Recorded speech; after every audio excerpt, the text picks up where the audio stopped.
Hello বন্ধুরা, তোমার সকলকে স্বাগতম তোমাদের চ্যানেল ডাব্লিউবি প্রাইভেট টিউশনে। তো আজকের এই ভিডিওতে আমরা এবিটিএ মাধ্যমিক টেস্ট পেপার 2023-24 পেজ নাম্বার 905-এ যে ইতিহাসের প্রশ্নপত্র রয়েছে এই প্রশ্নপত্রের বিভাগ ক এবং বিভাগ খ এর প্রশ্নের উত্তর নিয়ে আজকের এই ভিডিওতে আলোচনা করব। তো চলো ভিডিও শুরু করা যাক। একের দাগের এক বলছে, দেখো জীবনের ঝরাপাতা আত্মজীবনী লিখেছেন অপশন নাম্বার খ সরলা দেবী চৌধুরানী। একের দাগে দুই, পিতা কা পুত্রী কা পাস গ্রন্থটি রচনা করেন মুন্সী প্রেমচাঁদ। নেক্সট হচ্ছে খেলা যখন ইতিহাস গ্রন্থটি রচনা করেন কৌশিক বন্দ্যোপাধ্যায়।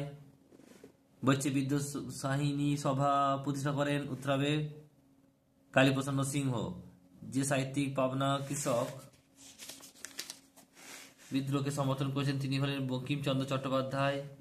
তারপরে প্রশ্ন হচ্ছে 2 নম্বর 6 বছর নীলনভ নাটকের আঙ্কেল টমস কেবিনের সাথে তুলনা করেছেন বঙ্কিমচন্দ্র চট্টোপাধ্যায়। ব্রাহ্ম ধর্মের অনুষ্ঠান পদ্ধতি নামক গ্রন্থটি লেখেন দেবেন্দ্রনাথ ঠাকুর। রানী শিরোমণি কোন বিদ্রোহের নেত্রী ছিলেন উত্তর হবে চুয়াড়। বেগম হজরত মহল সিপাহী বিদ্রোহের নেতৃত্ব দেন লখনউতে। এরপরে হচ্ছে মলিন মুখমণ্ডল মা ভারত তোমারি গানটি রচনা করেন উত্তর হবে অপশন নাম্বার গ দ্বিজেন্দ্রনাথ ঠাকুর। পরেরটা বলছে, দেখো আধুনিক ভারতের প্রথম ব্যঙ্গচিত্র প্রকাশিত হয় সোমপ্রকাশ পত্রিকায়। এরপর হচ্ছে বাংলা বলছে কাস্টন বলা হয় অপশন নাম্বার গ চার্লস উইলকিন্স। মহেন্দ্রনাথ সরকার যুক্ত ছিল আইএসিএস এর সঙ্গে। তারপর হচ্ছে বিহারে তিন কাঠিয়া ব্যবস্থা যুক্ত ছিল অপশন নম্বর খ নীল বিদ্যুতের সঙ্গে। একের দাগে 5 সারা ভারত কিষাণ সভা প্রতিষ্ঠিত হয় অপশন নম্বর গ 1936 খ্রিস্টাব্দে। আর 16 নম্বর প্রশ্ন, গান্ধীজি রাজনৈতিক জীবন শুরু হয় অপশন নম্বর ঘ দক্ষিণ আফ্রিকায়। একের দাগে 17 লক্ষ্মীর ভান্ডার চালু করেন সরলা দেবী চৌধুরানী।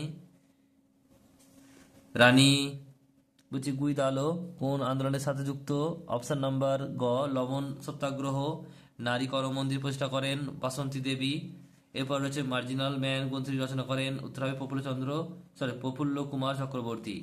এরপর হচ্ছে এক কথায় উত্তর দাও, ভারতের জাতীয় মহাফেজখানা কোথাও অবস্থিত উত্তর হবে দিল্লিতে। পরের প্রশ্ন 2 নম্বর বলছে যে ভারতের প্রথম মহিলা চিকিৎসক কে ছিলেন উত্তর হবে কাদম্বিনী গঙ্গোপাধ্যায়। পরেরটা বলছে 3 নম্বর বলছে বলছে ইন্ডিপেন্ডেন্ট লেবার পার্টি কে প্রতিষ্ঠা করেন উত্তর হবে B.R. আম্বেদকর। আর 4 নম্বর বলছে বাংলা ভাষায় প্রকাশিত প্রথম সাময়িক পত্রের নাম কি উত্তর হবে দিগদর্শন। এবার ঠিক ভুল রয়েছে দেখে নাও। একটা বলছে যে নব্যবঙ্গ চিত্রকলার প্রতীক কি ছিলেন অবনীন্দ্রনাথ ঠাকুর ঠিক। নীল বিদ্রোহের প্রথম শহীদ ছিলেন বিশ্বনাথ সর্দার, এটাও হচ্ছে ঠিক। আনন্দমঠ উপন্যাসে বঙ্গ দর্শন পত্রিকায় প্রকাশিত হয়, এটাও ঠিক। আর এখানে দেখো বলছে ভাইকম সত্যাগ্রহ ছিল মন্দির প্রবেশ আন্দোলন, এটাও ঠিক। স্তম্ভ মেলাও, ক স্তম্ভের সঙ্গে খ স্তম্ভ। জগন্নাথ সিংহ এটা 2 হবে। চুয়াড় বিদ্রোহ। দেবেন্দ্রনাথ ঠাকুর এটা 3 হবে। তত্ত্ববোধিনী সভা। সরলা দেবী চৌধুরানী এটা 4 হবে বলছে। আর উষা মেহতা এটা হবে 1।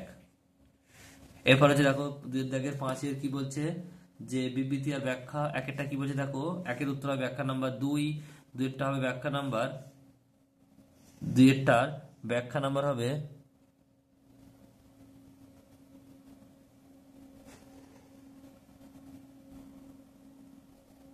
ব্যাখ্যা নাম্বার 2 হবে।